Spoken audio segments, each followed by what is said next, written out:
FaZe has not been able to go a day without receiving some type of hate or shade thrown at them recently. From the original creators coming out and speaking against FaZe Clan, saying, hey, it's just a shell of what it used to be because the original creators, us, none of us are involved with it anymore. To even Mr. Beast throwing shade, saying anyone that he met through FaZe Clan when he went to the actual compound, nobody knew content. And while FaZe has had enough, and Seabass, who's actually one of the OGs, who was definitely more corporate from the get-go, he sat down and kind of explained through the corporate side what is going on. So I just wanted to do an appropriate reaction, kind of fill all of you in, because most of us just see, Tico, Swags, all of these videos about this situation, but we never hear from the corporate side, from their side. So let's hear what they have to say. Yo, guys, this is actually FaZe Sebastian. Who raise your hand in the chat. Let me know if you guys actually knew who FaZe Sebastian was, because I did. He's one of the OGs, and it was cool because FaZe Clan back in the day, you had these OG creators who, yes, did Call of Duty and all these trick shots, and that was cool. But their vlogs and the lifestyle that became FaZe, and that's what really drew people in. And Sebastian was definitely a part of that, but definitely always on the more corporate side of things, more business side of things. Hey, it's Sebastian of FaZe Seabass, and I know a lot of people on the internet right now want to know what's happening with FaZe Clan, or more importantly, what happened to FaZe. That's why we're here. And as our longest tenured employee for over 12 years, I'd like to give some of my perspective on that. Could you imagine being with FaZe Clan for 12 years? This guy's literally seen it when it was absolutely nothing, a fart on the wall, and then it's become what it is now. And through the highs and the lows. And I don't think FaZe Clan is going to stay down bad. I think they will make the appropriate changes, but let's see what they have to say. Back to a conversation that let's see what Seabass isn't necessarily the best one to be had in public, but obviously is. And so if we're going to talk about it, I think people deserve to hear a little bit more behind the curtain. Yeah, I mean, there's two sides to every story, right? And one side is never going to tell the full story. That's why it's important to hear this. Of doing it this way is that even though I'm going to have to put the company hat on a little bit and try and speak in defense of FaZe, that may be seen as me positioning myself on the other side of what someone like Rain or Tico are fighting for, as if I'm against them. And I assure you that could not be further from the truth. I think the unfortunate part is people that want the same thing being positioned to be on different sides is effectively the easiest way I can explain this reality that we're in right now, which is unfortunate for everybody. So I'm going to try and speak on them a little bit differently. I know, obviously, Tico has been speaking out over the last... I'm not going to lie. I feel like that was a lot of word boxing in there just to get to the point where one side doesn't want to halt while the other side feels like they need more and they deserve more, and the other side just is not moving ground. And that was his elegant way of saying that. At least that's my interpretation of what the hell I just heard. Last week and Rain over the last few months. And while the situations may seem pretty similar, they are quite different. So I'm going to try and separate that a little bit. Just for some context for anyone who doesn't know me, I'm sure some of our OGs have seen me in content back in the day. For sure. When I joined FaZe over 12 years ago, I wasn't a content creator. I was here to work behind the scenes to help actually back then just manage the Ilcams. And over the last 12 years, I've seen pretty much everything that we've done. In fact, the first member I remember consulting on after I joined was recruiting Tico. And then a year later, I recruited Brain to FaZe Clan. So I've seen just about everything that not only these... I mean, this guy has a personal connection to both of them, right? Guys are dealing with, but really everything, all the good decisions and all the bad ones. So I think I have some good perspective on that to offer. So with Tico... That's fair. Tico's situation, I feel like, especially since he's addressing it first, I feel like it's aware that Tico's situation is probably the worst case scenario, right? Like, this guy bent over backwards, built FaZe Clan, got it to where it's currently at, right? I shouldn't say just by him alone, right? But he, as he says in his own video, he was a bridge and had the money to do a lot of the things. And yes, he did have the money because he was, I don't know, but we're going to see. Fortunate reality that he's speaking up about is one that I don't think has been translated properly.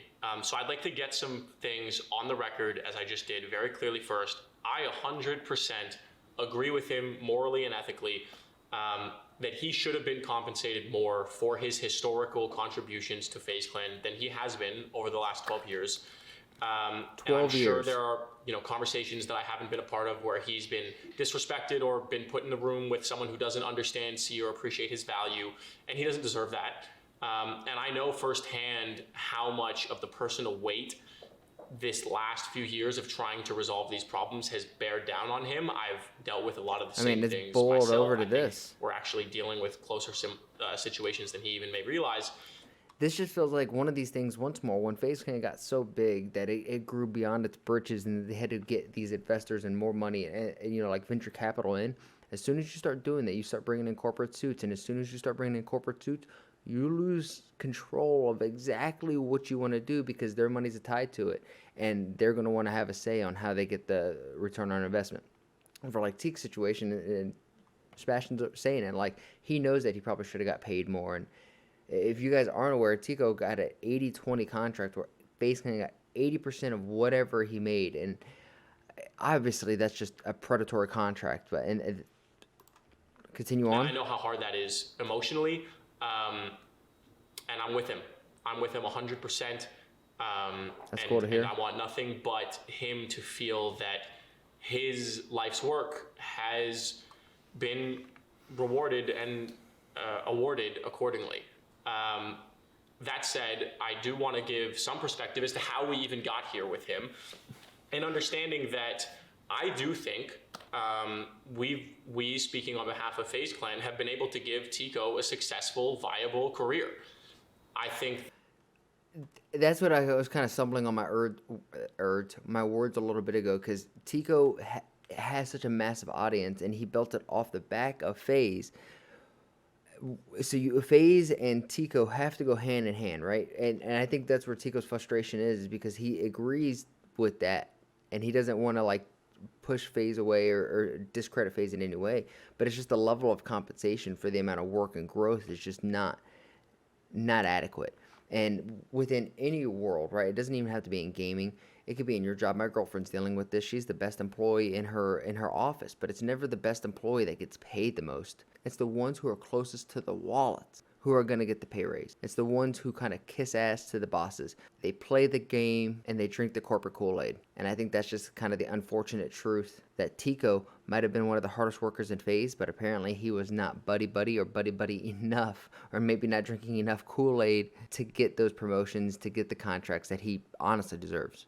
That this is a guy who obviously was making YouTube videos about, Call of Duty trick shots just like everybody else. And together with him, with his contributions, we've been able to bring him to America. We've been able to put a roof over his head for over 10 years, including the one he's living in right now that FaZe pays for. I feel like this is a lot like... In the last maybe 5 years, we've brought in probably over $1 million in brand deal related and FaZe participation compensation. And again, I think he deserves all of that. His contributions to FaZe he's one of the few people who can genuinely say, we wouldn't be here without me. There's a lot of people who can say that. But that's what I was getting at. Tico is a pillar or a bridge. And as FaZe succeeds, he should have been awarded and compensated accordingly. I don't think he was.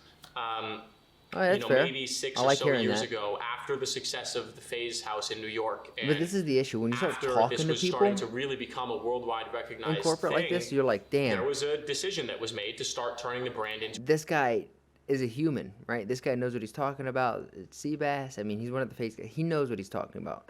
But the biggest issue is he right now has to be the face. It's not the actual people who are running FaZe, not the top end dog, not the 1, not the 2, probably is not even the 3 top end people who are actually running FaZe. He might be top 8. He might be number 8, number 5, 6, who's making some impactful decisions, but I don't think he's top 3, and that's unfortunate because he's speaking on how he feels and he's trying to kind of be this middle ground way from the people who are in the top 1, 2, 3 who are kind of strong arming the people within FaZe and leading FaZe to this situation.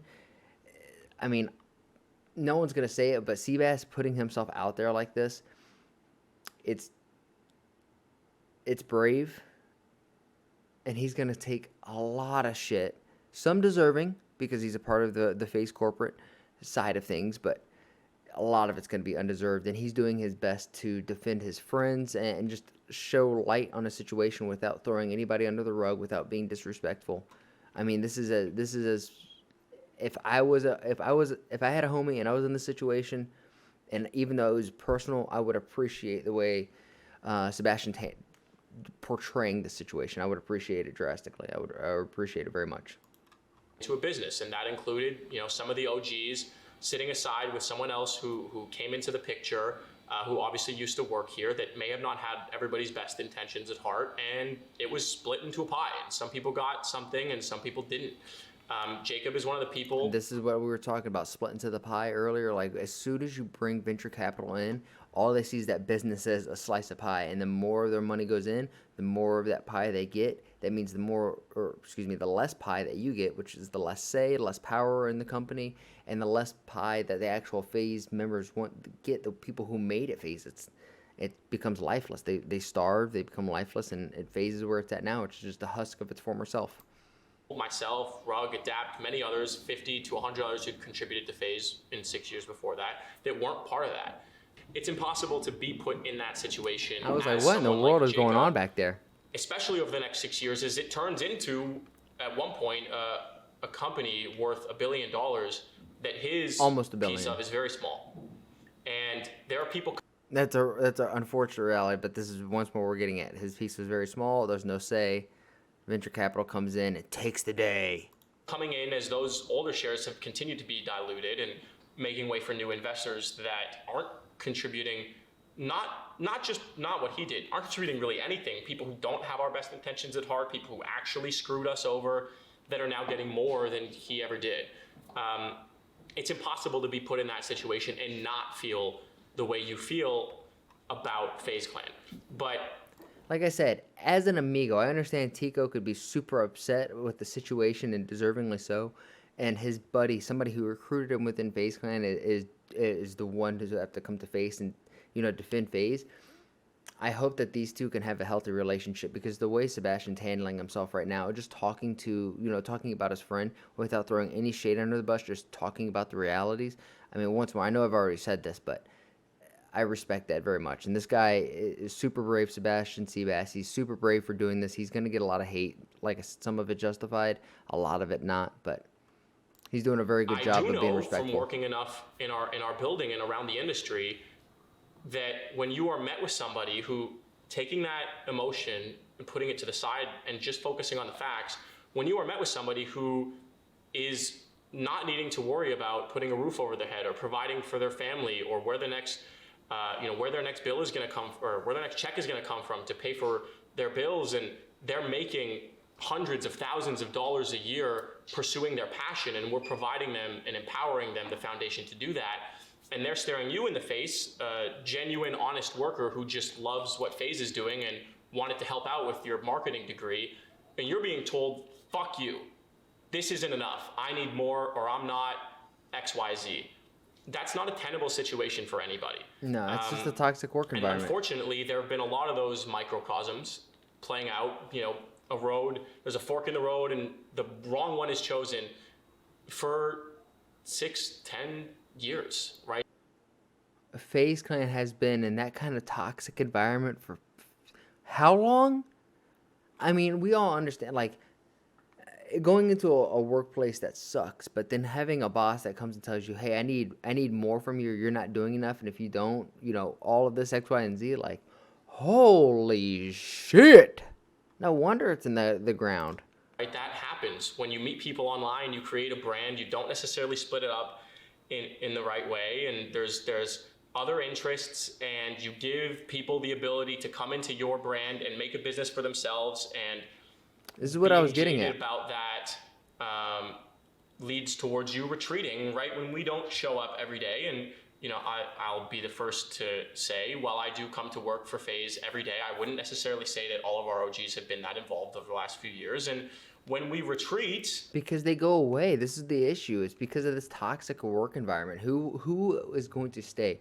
If you have the bread and butter, I shouldn't say the bread and butter, but if you have developed a baby like FaZe Clan, it's you and your amigos, right? And you develop this thing, and as it grows, you're allowing other people to come in who don't give a damn about you, who don't give really a damn about your brand and its mission. They just want a slice of the pie because they see how much revenue it's generating. Every slice that they get is a less slice for you, and this could work in money. It's like every dollar you spend, you're not only losing the dollar, but you're losing the opportunity for that dollar to grow for you.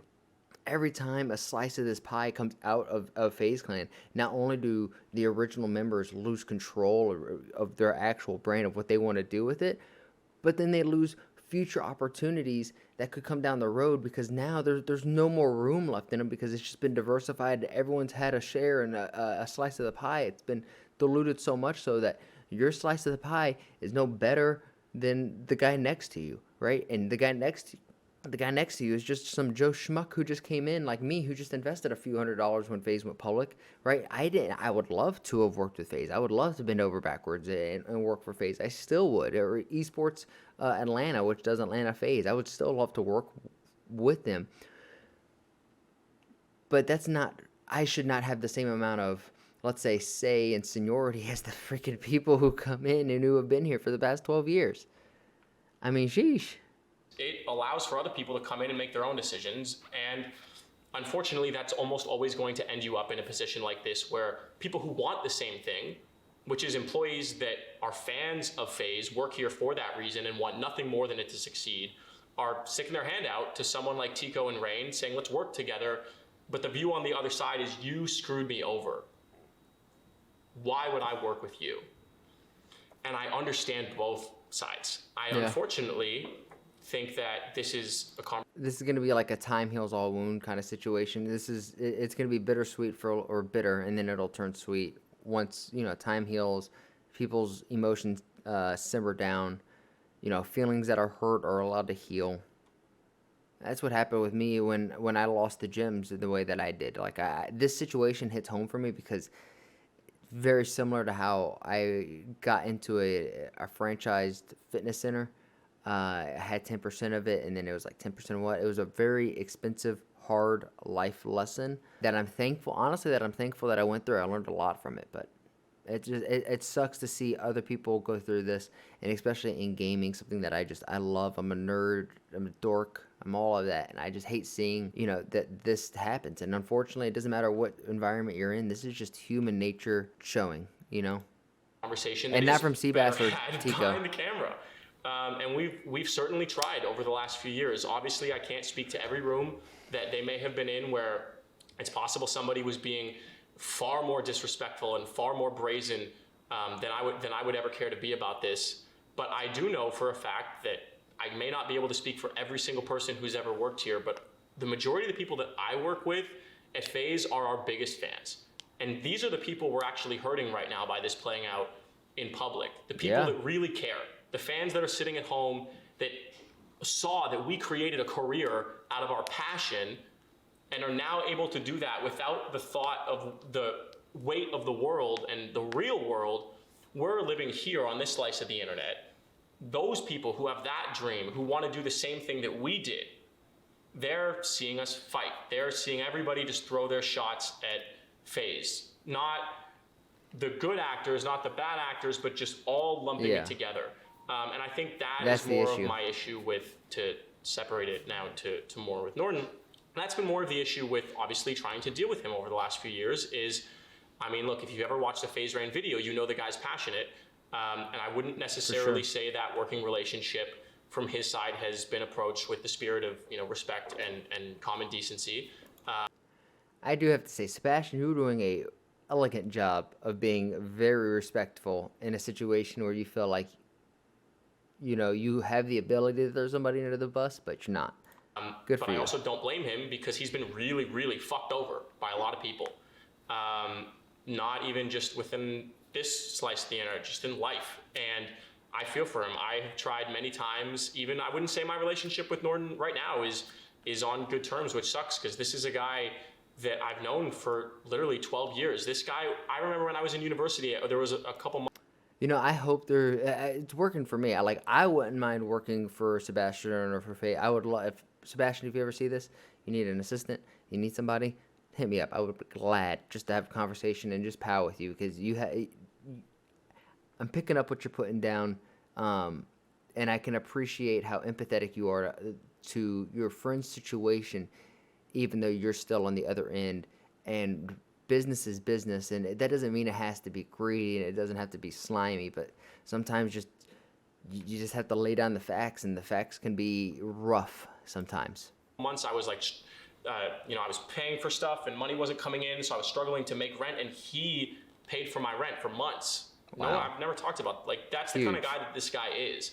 And he's looking at the piece of the pie that he got, and it's like, well, everybody else got a bigger piece now. We're this public company, and who are all these people? Who are all these, directors and XYZ? This is the issue. You have a young kid who's passionate about what he does, but not really so knowledgeable about business.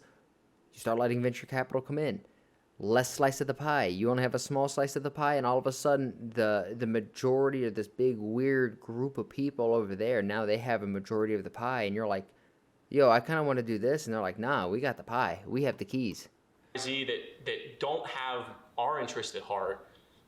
But if that's the way, I promise you, Norton, if that's the way we approach the conversation with those people, this is where we end up. We have to work every day at fighting that off. We can't just build a brand that people like and sit back and allow it to rake in the money for us. And if we honestly want to be able to provide this opportunity to decades of newer generations of people, instead of just being happy with what we've done for 12 years, then we have to show up, and we have to be accountable, and we have to understand that a lot of these decisions we've made bear some fault to us too. And bury that hatchet and stick our hands out, shake hands, and work together. Work with the other guys who really who've been burned too much that they're not even necessarily entering this conversation right now. I hate the fact that I have to, because I'm on their side. I come to work every day fighting against the realities that are bearing them down. And by me making this video, it's almost going to seem as if I'm not with them when I am. Yeah, no, But I have. He's going to get a lot of unnecessary hate from this, and he's done nothing but a great job people who work here breaking this whole situation down. Need direction, need guidance, need the OGs, like those who are speaking out and those who aren't, to show up and to work with them and to give them direction and guidance and spirit and understanding that the compensation we're receiving isn't as big as it should be, but is still enough to tell the world, who right now isn't that interested in esports, as we're seeing people shut down orgs, fire people, lay people off, drop their...